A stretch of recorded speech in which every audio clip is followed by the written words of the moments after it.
to find the acidic nature of species. Acidic nature find कर रहे हैं species का।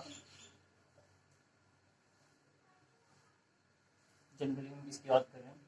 अभी ऑर्गेनिक कंपाउंड्स की बात कर रहे हैं, क्योंकि जो इनऑर्गेनिक कंपाउंड्स होंगे उसके लिए चीज़ें जो हैं वो वेरी कर जाएंगी थोड़ी सी। तो इसमें सबसे पहले हमारे पास आ जाते हैं कुछ की पॉइंट्स जो डिटर्मिनेशन के लिए काम आते हैं for the acidic nature of acidic strength. ठीक है, इसमें से आ जाता है A I O R S H D और ए। ठीक है, तो यहाँ पर आपका आ जाता है atom. A stands for abbreviation है, ए स्टैंड्स फॉर एटम। कौन सा एटम है, कितना ज़्यादा इलेक्ट्रोनेगेटिव एटम है या इलेक्ट्रोपॉजिटिव एटम है, वो नेचर हो गया, इंडिविजुअल नेचर हो गया एटम का। उसके बाद आई स्टैंड्स फॉर इंडक्टिव इफेक्ट। ये सारी चीज़ें जो हैं डिटरमाइन करती हैं एक ऑर्गेनिक कंपाउंड का एसिडिक नेचर। उसके बाद आता है उसका ऑर्बिटल। कौन सा ऑर्बिटल है उसमें? रेजोनेंस। रेजोनेंस देखना होता है। S stands for SIR, means steric interference जो भी है। ठीक है, यह आ जाता है H stands for hydrogen bonding. Hydrogen bonding कैसे acidic nature of organic compound को इफेक्ट करते हैं। यह आ जाता है D orbital resonance. D orbital का यूज कर सकते हैं, रेजोनेंस कर सकते हैं, कोई दिक्कत नहीं। और E स्टैंड्स फॉर एरोमेटिसिटी। ये फीचर जो है वो मिलके डिटरमाइन करते हैं क्या? Acidic nature of a organic compound. ठीक है, सबसे पहले हम ले लेते हैं एटम। एटम कैसे इफेक्ट करता है एसिडिक स्ट्रेंथ को। उससे पहले मैं एक चीज़ बताता हूँ कि जो एसिड होता है, एसिडिक स्ट्रेंथ हम चेक कैसे करते हैं। एसिड है, सॉल्यूशन में जाएगा और क्या डिसोसिएट करेगा? H पॉजिटिव आयन डिसोसिएट करेगा और कोई कॉन्जुगेट बेस बन जाएगा। ठीक है, तो for an acidic acid to be more acidic, ये क्या होना चाहिए? एसिड जो है वो अनस्टेबल होना चाहिए। स्टेबल एसिड जो आपका अनस्टेबल होना चाहिए, और जो आपका कॉन्जुगेट बेस बन रहा है by losing NH positive ion, वो क्या होना चाहिए? वो स्टेबल होना चाहिए। ठीक है, तो एसिड जो है अनस्टेबल है, जल्दी से डिसोसिएट होगा इन सॉल्यूशन और कॉन्जुगेट बेस बनाएगा और H पॉजिटिव रिलीज करेगा, और जो कॉन्जुगेट बेस बनेगा वो आपका स्टेबल होना चाहिए for checking the acidic strength. अब अगर एटम के केस में आ जाता है तो हमें तो सबसे पहले ये पता होना चाहिए कि FON इलेक्ट्रोनेगेटिविटी की वो है, पीरियोडिक टेबल का इंपॉर्टेंट पार्ट है FON का। ठीक है, तो उसके बाद हमारे पास अगर ये क्वेश्चन आ जाता है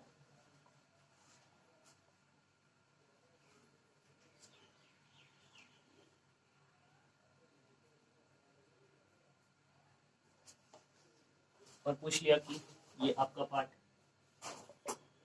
ए, ये हाइड्रोजन ए है और ये हाइड्रोजन बी है ना, तो इसमें से कौन ज़्यादा एसिडिक है? एसिडिक हाइड्रोजन कौन सा है? अगर एसिडिक हाइड्रोजन का कंपैरिजन पूछे तो यहाँ ऑक्सीजन है। मैंने कहा क्या H पॉजिटिव हटा देना, सबसे पहला क्या काम होता है? H पॉजिटिव हटा देना, और यहाँ पर N नेगेटिव। अब नेगेटिव चार्ज को कौन अच्छी तरह से बियर कर सकता है? Small size of oxygen, more electronegative, तो ये इस नेगेटिव चार्ज को अच्छे से बियर कर सकता है। बियर कर सकता है तो ये ज़्यादा स्टेबल हो गया, जबकि ये इसके कंपैरिजन में लेस इलेक्ट्रोनेगेटिव है, तो इस नेगेटिव चार्ज को लेस बियर कर पाएगा। तो हाइड्रोजन जो ए है आपका वो मोर एसिडिक हो जाएगा as compared to hydrogen B. ऐसे ही एसिडिक स्ट्रेंथ का जो है वो एटम पर ऐसे ही डिपेंड करता है। ठीक है, उसके बाद आ जाता है आपकी अगली चीज। इसमें और क्वेश्चन भी आप खुद कर सकते हैं।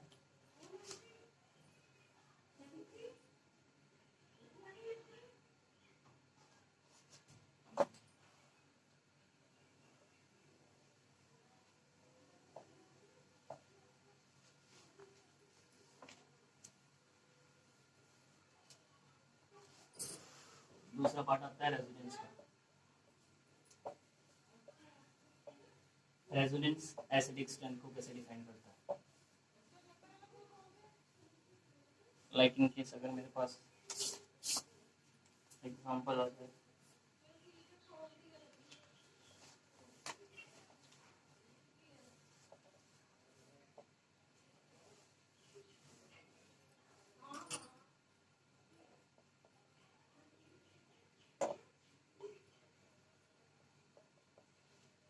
अब देखो क्या है, ये कंपाउंड ए है, ये बी है, ये हाइड्रोजन ए है और ये हाइड्रोजन बी है। दोनों अटैच किससे हैं? ओ से ही अटैच है। तो पिछला एटम वाला कंसेप्ट यहाँ फील हो गया। बट क्या देखना, यहाँ पर रेजोनेंस है बिकॉज यहाँ पर लोन पेयर है और यहाँ पे डबल बॉन्ड है और सिंगल बॉन्ड है। तो यहाँ पे कौन सी कॉन्जुगेशन हो जाएगी? Lone pair single pi conjugation यहाँ पर पॉसिबल है,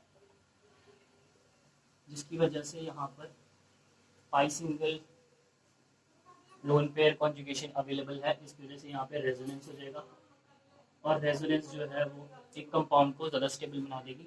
तो जब यहाँ से H रिलीज होगा, H पॉजिटिव वो नेगेटिव आएगा, तो ये नेगेटिव वाला सिंगल से, अब ये सिंगल बॉन्ड तो खत्म हो गया, यहाँ बचा नेगेटिव।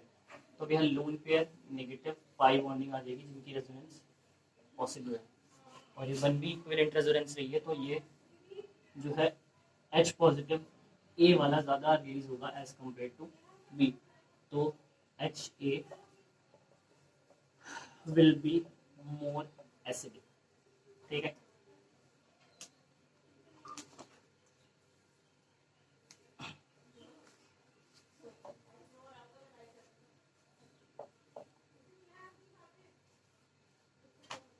तीसरा कंसेप्ट आ जाता है ऑर्बिटल का। ऑर्बिटल्स का कंसेप्ट आता है।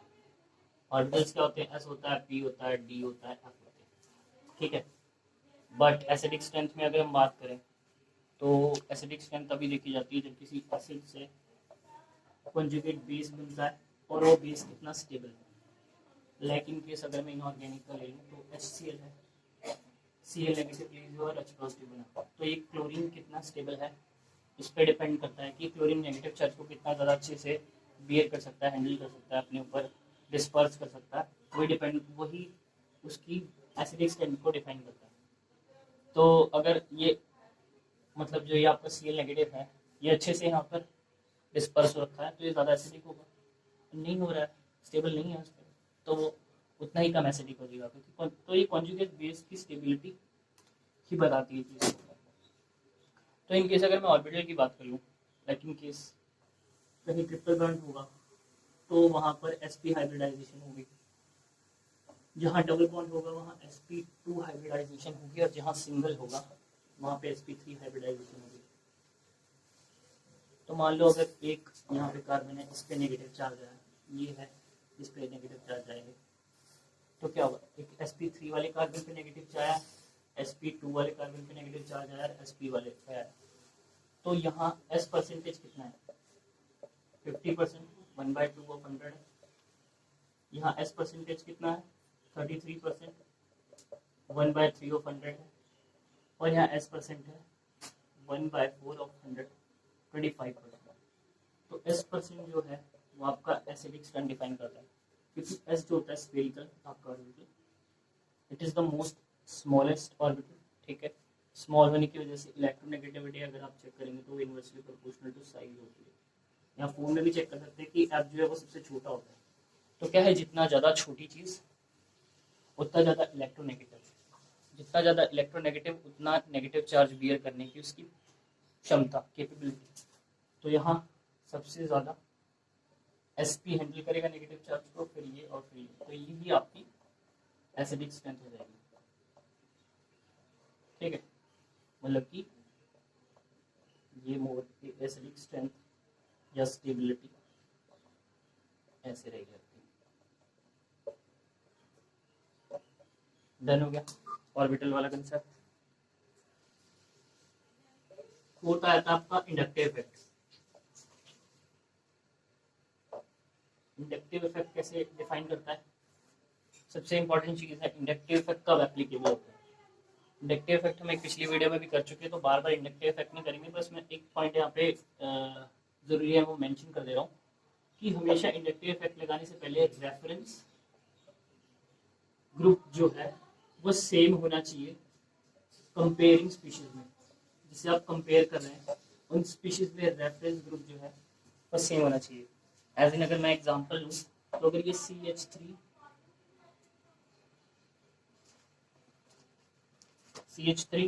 CH2O नेगेटिव है और एक आपका CF3CH2O नेगेटिव, तो यहाँ ये देखो इस चीज को कंपैरिजन करना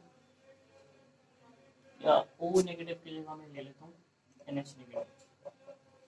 तो देखो यहाँ हम नाइट्रोजन और ऑक्सीजन के बीच में कंपैरिजन कर रहे हैं, पर किसके रेफरेंस में कर रहे हैं? दो अलग अलग चीजों के रेफरेंस में कर रहे हैं। तो यहाँ हम एसिडिक स्ट्रेंथ दूसरे तरीके से फाइंड करेंगे, यहाँ इंडक्टिव इफेक्ट का उपयोग नहीं हो पाएगा। ठीक है, तो इंडक्टिव इफेक्ट यहाँ यूजफुल नहीं रहेगा। फिफ्थ फैक्टर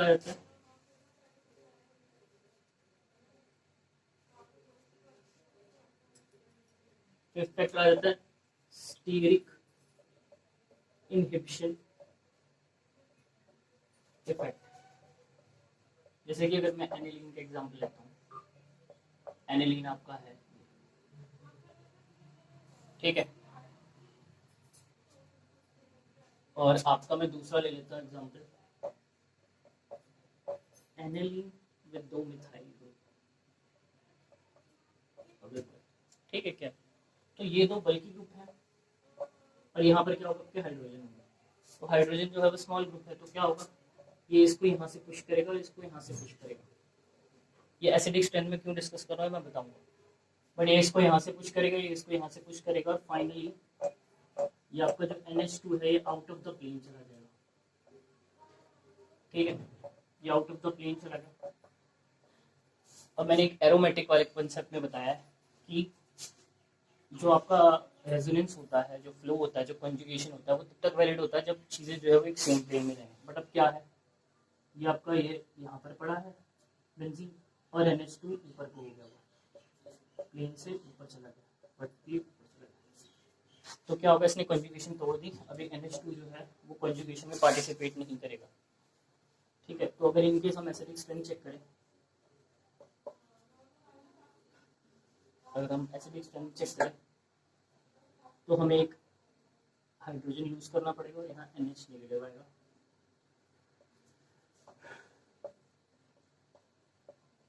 और ये आपका CH3NH नेगेटिव।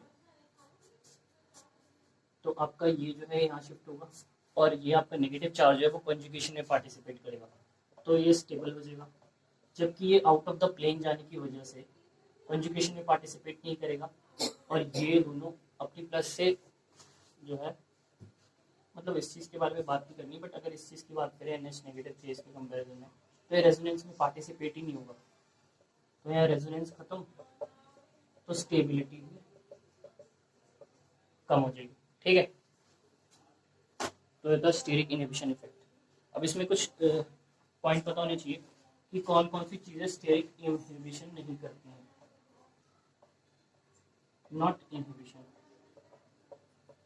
तो जब भी ये ग्रुप आएंगे CH2 positive, OH, NH2, F और Cl, जब जब ये ग्रुप साइड में लगे होंगे, जैसे यहाँ पे CH3 लगा है, तब तक स्टीरिक इनहिबिशन इफेक्ट जो है वो कंसीडरेशन में नहीं आएगा।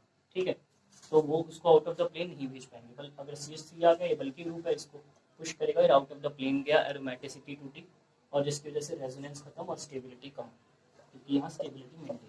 ठीक है, ये आपका होगा स्टीरिक इनहिबिशन इफेक्ट का।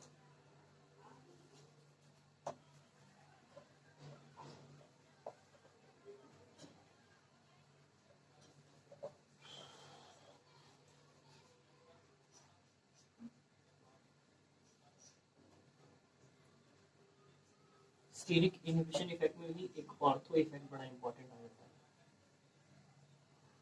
ठीक है।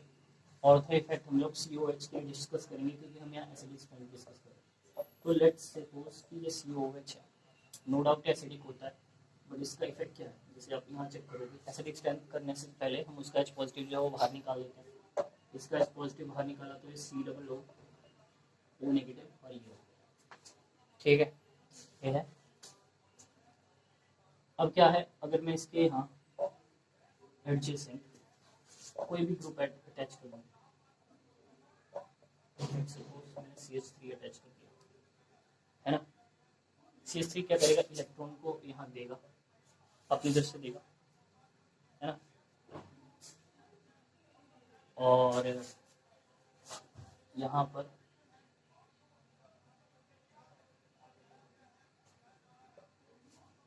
क्या चल रहा है,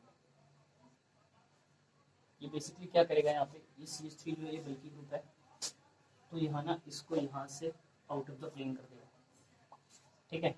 आउट ऑफ द प्लेन की वजह से ये आउट ऑफ रेजोनेंस हो गया, आउट ऑफ रेजोनेंस हुआ तो क्या हुआ, ये आपका अकेला ऊपर आउट ऑफ द प्लेन ऐसे निकला है, आउट ऑफ द प्लेन निकल के ऐसे आ गया, तो इसमें अकेले में कैसे रेजोनेंस चलेगी, ऐसे चलेगी, पहले ओ से शिफ्ट होगा फिर दूसरे ओ पे जाएगा और चार्ज जो है वो इक्वली डिस्ट्रीब्यूशन होगा, तो यहाँ पे इक्विवेलेंट रेजोनेंस का कंसेप्ट आ जाएगा जो कि मोस्ट स्टेबल रेजोनेंस है, ठीक है। रेजोनेंस जो है अगर ये प्लेन में रहता तो भी होती, नो डाउट होती, ठीक है, बट जो बेंजीन के साथ होती वो नॉन इक्विवेलेंट रेजोनेंस होता, जबकि CH3 एक बल्कि ग्रुप के होने की वजह से ये जो आउट ऑफ द प्लेन चला गया है, इसकी वजह से इसने सिर्फ अपने में रेजोनेंस किया, उसकी वजह से इक्विवेलेंट रेजोनेंस आ गई जो कि और भी ज़्यादा स्टेबिलिटी प्रोवाइड करती है। तो इसकी वजह से जब भी आपका कोई भी ग्रुप XYZ कोई भी ग्रुप इररिस्पेक्टिव ऑफ कि उसका क्या नेचर है, क्योंकि नेचर की क्या जरूरत है, वो तो पुश कर देगा अपवर्ड, है ना, बट ये याद रखना कि जो OH CH2 positive FCN NH2 ये वाले ग्रुप पुश नहीं करेंगे, ठीक है। तो इररिस्पेक्टिव फिर अदर देन कोई भी यहाँ पे ग्रुप होता है, whether it is electron withdrawing group, electron donating group, वो इसको पुश अप कर देगा और ये प्लेन से बाहर आ जाएगा, फिर इक्विवेलेंट रेजोनेंस की वजह से ये ज़्यादा स्टेबल हो जाएगा, और स्टेबल ही एसिडिक स्ट्रेंथ बताता है, जितना ज़्यादा स्टेबल उतना ज़्यादा एसिडिक स्ट्रेंथ, ठीक है। ऑर्थो इफेक्ट के बारे में पता चला, अब इसमें चीज़ क्लियर रहनी चाहिए। ऑर्थो के लिए क्वेश्चन ले लेते हैं, इसमें डाउट हो सकता है, लाइक इन केस अगर मैं यहाँ एग्जाम्पल ले लूँ,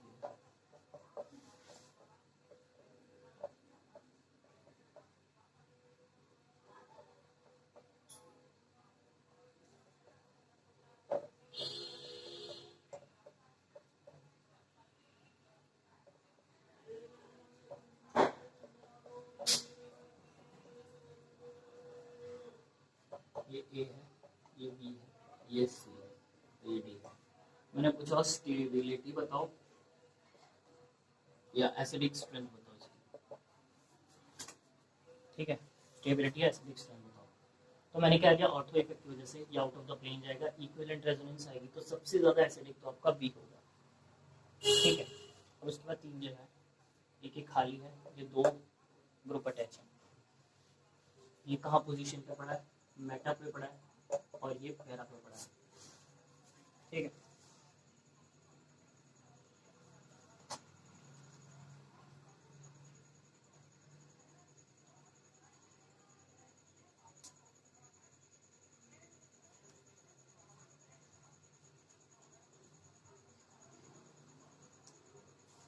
तो अगर आपको याद होगा कि इसका जो है इलेक्ट्रॉन देने का कंसेप्ट है, ऑलवेज प्लस H होता है, तो प्लस H की वजह से इसको इलेक्ट्रॉन देना चाहिए, बट ये मेटा पोजीशन पे पड़ा है तो ये इलेक्ट्रॉन नहीं देगा, तो जो आपका ऐसे पड़ा हुआ उससे तो हमें इलेक्ट्रॉन है ना लेना था, बट क्या हुआ, ये जो है मेटा पोजीशन पे पड़ा होने की वजह से इलेक्ट्रॉन का CH3 का नेचर कहता है इलेक्ट्रॉन देगा तो नेगेटिव को अनस्टेबल करेगा, है ना, बट मेटा पे होने की वजह से ये नहीं देगा, मेटा पे वैलिडेट नहीं होता प्लस H और प्लस M, ठीक है ना, प्लस एच होता है ना प्लस एम होता है, तो यहाँ plus H plus M cancel, तो यहाँ CH3 का कोई रूल नहीं है। ठीक है, थोड़ा सा रोल हो सकता है बट ऑलमोस्ट रोल नहीं है, क्योंकि यहाँ CH3 का रोल है, मेजर रोल है, पैरा पे है, प्लस एच या प्लस एम का करेगा और नेगेटिव चार्ज को अनस्टेबलाइज करेगा। तो सबसे लास्ट में आ जाता है आपका सबसे अनस्टेबल या सबसे लीस्ट एसिडिक डी होगा। उसके बाद आपका ए जो है वो अकेला है, उसको अनस्टेबल करने वाली कोई चीज़ नहीं है, तो ये होगा दूसरा। अब यहाँ मैंने बी, यहाँ मैंने सी रख दिया। अब ये हो सकता है कि सी, और ये भी डाउट है कि भैया कर तो यहाँ CH3 भी कुछ नहीं रहा है, यहाँ CH3 है नहीं, बट यहाँ पे इंडक्टिव इफेक्ट उसका प्लस ही काम करेगा जो इसको अनस्टेबल करेगा, इसलिए सी को मैंने यहाँ रख दिया। ठीक है, क्वेश्चन क्लियर हुआ?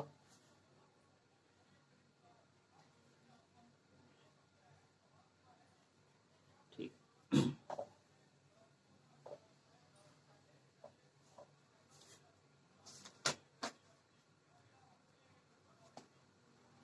अगला फैक्टर आपका आ जाता है हाइड्रोजन बॉन्डिंग।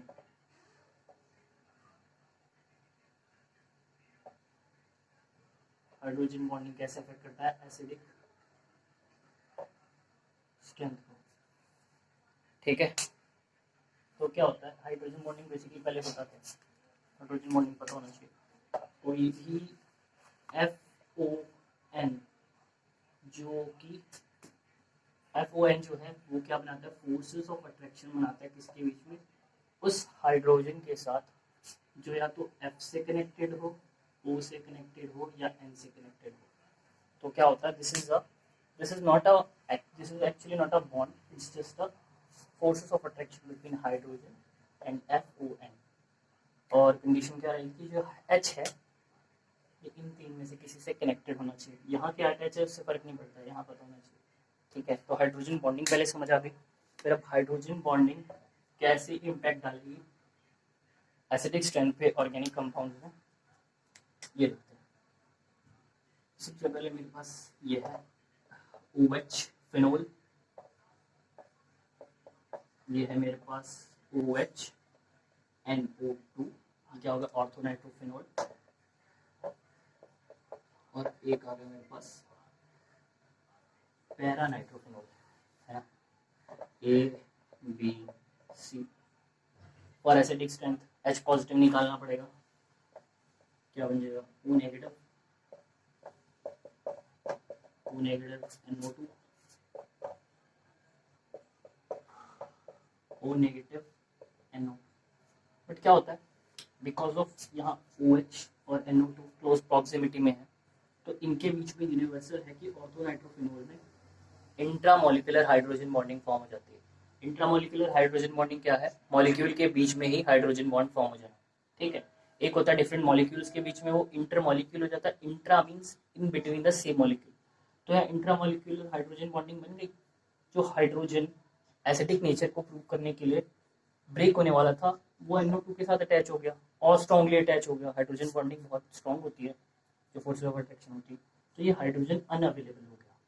तो ये NO2 और ये OH यहाँ पे होने की वजह से इनके बीच में इंट्रामोलिकुलर हाइड्रोजन बॉन्डिंग हुई और ये H जो है वो अनअवेलेबल हो गया। तो अगर एसिडिक स्ट्रेंथ की बात करें या स्टेबिलिटी की बात करें तो सबसे ज़्यादा एसिडिक होगा C। वाई? क्योंकि जब O नेगेटिव बन रहा है तो इसके माइनस M इफेक्ट की वजह से इलेक्ट्रॉन विड्रॉ करेगा और इस चार्ज को कम करेगा, स्टेबलाइज करेगा और एसिडिक स्ट्रेंथ इंक्रीज करेगा। और उसके बाद सिंपल फेनोक्साइड आए और लास्ट में इंट्रामोलिकुलर हाइड्रोजन बॉन्डिंग की वजह से एक्सेप्शन में आपका B ग्रुप आ गया। ठीक है, यहाँ पर होगा आपका हाइड्रोजन बॉन्डिंग। उसके बाद आ जाता है आपका अगला टॉपिक जो कि है बहुत इंपॉर्टेंट और एक्सेप्शन से भरा हुआ, ये आपका D ऑर्बिटल रेजोनेंस। ठीक है, D ऑर्बिटल रेजोनेंस ये कब वैलिड में आएगा एसिडिक स्ट्रेंथ बताने का, जब आपको कोई ऐसा क्वेश्चन मिलेगा CHCl3 दे दिया, CHF3 दे दिया।